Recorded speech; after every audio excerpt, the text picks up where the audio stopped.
ito na lang kambing namin natira. Dalawa sana to. Kaso lang namamatay yung isa na ipit dun sa kulungan. Hindi nakadede ng isang gabi kaya namatay siya. Kaya ari na lang natirang anak ng kambing namin. Yun. Ang likot. Oh. Ito yung kalaro niya. Lagi niyang ini-stress. Ito naman si Sipa. Buntis na. At manganganak na naman ari sa darating na Mayo. Sipa.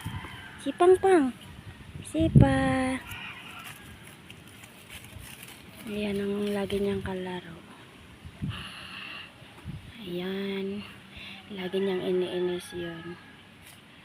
Kasi ngayon mabait ang kambing na ari.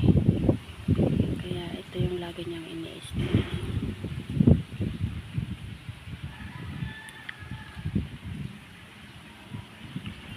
Ayan. Lagi silang naglalaro. Ayan. Nadede na.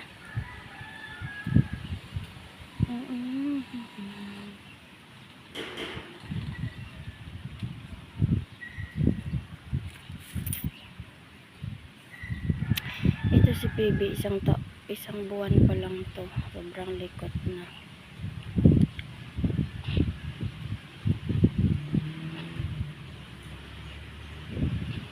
Itong si Sipa, September, October, November, December, January, February, March, April. Ito si Sipa, 7 buwan. Pero buntis na din siya.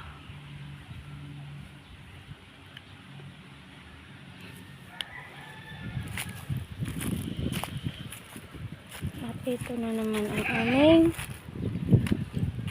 bridge. Yung barako namin kambing na mabait din to. Beige. Ayan sila yung mga pangalan para mabilis tawagin.